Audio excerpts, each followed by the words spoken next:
What's up mga kabayan? Magandang araw sa inyo, magandang gabi, no mga kabayan?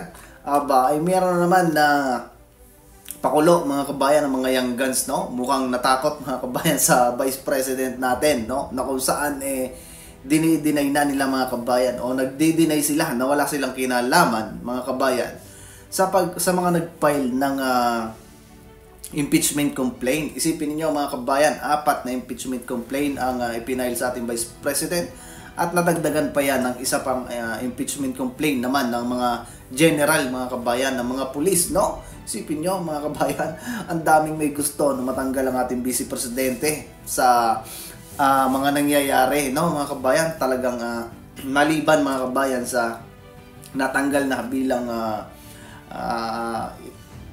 miyembro, no? Miyembro ng NSC mga kabayan sa National Security Council, ay talagang gustong-gusto nila mga kabayan na matanggal, ma-impeach, no? In what ground mga kabayan? Sabi nila kung ano-ano na mga paglabag ng ating Vice President mga kabayan. So anyway, pakinggan natin mga kabayan kung ano ang mga dahilan nitong mga young guns, bakit sila nagdi-deny na ngayon na walang kinalaman, na which is dati mga kabayan kainaman nilang batikusin ang ating Vice Presidente at talagang impeachable offense daw mga kabayan yung mga ginawa ng ating Vice Presidente. So pakinggan natin mga kabayan. Habang nag-ikot naman ang ilang miyembro ng Makabayan Bloc upang makakalat ng suporta, maring itinanggi ng ilang miyembro ng Young Guns Bloc sa Kamara na may kinalaman sila sa sinasabing ika-4 na complaint laban kay Vice President Sara Duterte. Ayon kay Zambales Representative J. Kong Hu, walang pagkilos mula sa panig ng Young Guns para suportahan ang panibagong impeachment complaint. Kita nyo mga kabayan, sabi nito mga kabayan walang ginagawang hakbang ang mga young guns. Samantalang dati mga kabayan, di ba lagi silang press con, no? Laging may pa-press con itong mga young guns at talagang bidang-bida sila mga kabayan na pinagmamalaki nila na talagang impeachable offense, no? Yung mga ginawa ng ating Vice Presidente, lalong-lalo na doon sa confidential funds. Bakit ngayon mga kabayan, dinideny na nitong mga to na wala silang hakbang na ginagawa mga kabayan? So tuloy pa natin. Sinabi rin ni Lanao del Sur Representative Zia Alonto Atyong na wala siyang idea ukol dito, lalo na't abala siya sa pagdadalamhati matapos pumanaw ang kanyang ina. Sa panig naman ni Tingog Party List Representative Jude Asidre, kararating... Ito, isa din to mga kabayan. To si Asidre na to, grabe din mga kabayan ang ginawa nito sa Vice Presidente natin, no? Na kung saan talaga naman mga kabayan, husay ang pa-presscon nitong mga to sa mga time na yon, no? Nung kainitan mga kabayan ng pagdinig dyan sa confidential funds ng Vice Presidente. Lamang niya sa Pilipinas at wala pa siyang naririnig na anumang balita tungkol sa nasabing reklamo. Ganito rin ang naging tugon ni One Rider Party List Representative Rochi Gutierrez na miyembro ng Young Guns at bahagi ng minorya. Ayon kay Gutierrez, hindi pa rin niya nakikita ang naunang 3 reklamo na inihain laban kay Duterte, kaya malabong may kinalaman siya sa ika-4 na reklamo.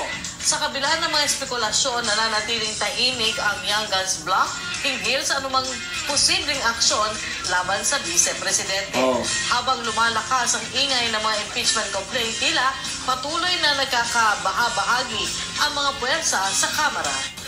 So yon mga kabayan, nagkakabahabahagi na kasi walang may gusto mga kabayan na isulong ang impeachment complaint, no, ng mga nag-complain na yan mga kabayan. Sino ba mga nag-complain mga kabayan? Di ba mga Makabayan Bloc, yung mga pare na huwad mga kabayan?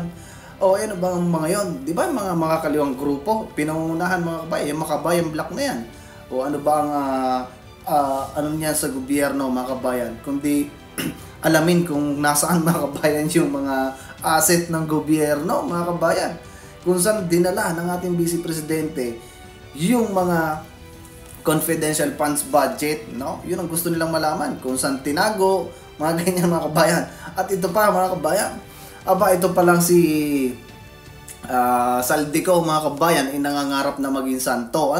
Ipakinggan din natin mga kabayan na si Saldico. Matindi pala to, malalim pala mga kabayan ang pangarap nito sa buhay.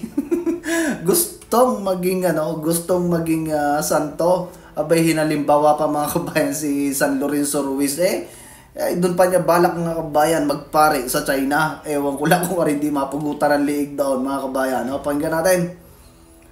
Nung nakakatawa, nung graduation namin nung fourth year, kasi hanggang high school lang kasi yung seminary namin sa St. Gregory. Oh. So, nung hindi ako, sabi ko, ayoko sa Rome. Kasi as I, ko yung last name ko. Sabi ko sa rector namin, sabi ko, Bishop or Monsignor, gusto ko sa China. Oh. Sabi, hanap tayo ng package. May alam namin, may opening sa China na kung gusto mo, kasi yung mga pinadala sa gusto ko naman, at the level, lagi ko maging pare na nag-aaral sa, Bicol or sa Manila na, gusto ko something more, So sabi ko, sige, wait ka muna. Ambisyoso talaga to mga kabayan. Gusto international pa mag-aaral ng pagiging pare. Ay kung naging pare ito mga kabayan, sa palagay ninyo, ano kayo ipipreach na rin ni Saldico? Ng 2 years, pasok ka muna sa labas. Then pag Tamo, pasok ka sa labas mga kabayan. Mga kwentong kwentong barbero pinagkukwento nito ni Saldico mga kabayan dito sa interview niya sa Billionaires mga kabayan. Ipasok ka sa labas. Saan siya galing noon mga kabayan? Sa loob, pumasok sa labas.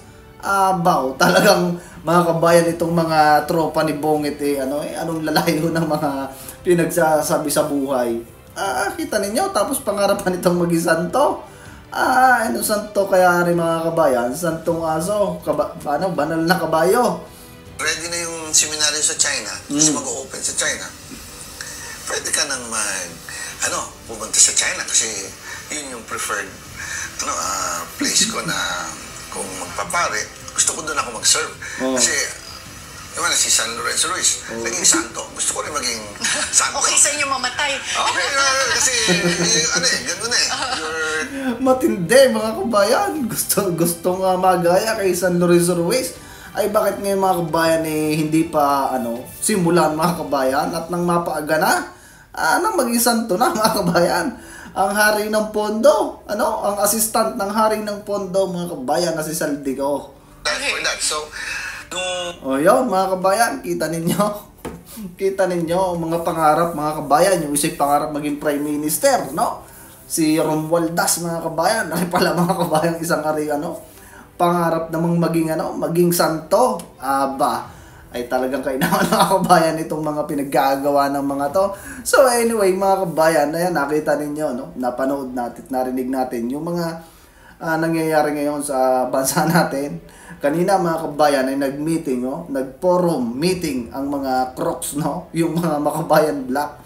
At pinag-uusapan doon mga kabayan kung ano ang susunod na hakbang ng mga tulunggis na yan para ma-impeach ang ating vice presidente. At saka nga pala mga kabayan, katulad na lang yung sa Iglesia ni Cristo sa January 13 nagaganapin mga kabayan. Ay nagpi-prepare na rin pala mga kabayan at na-approve na pala, yung sa Davao, ay maluwang-luwang mga kabayan ang paggaganapan ng mga magrarally na yon na Iglesia ni Cristo.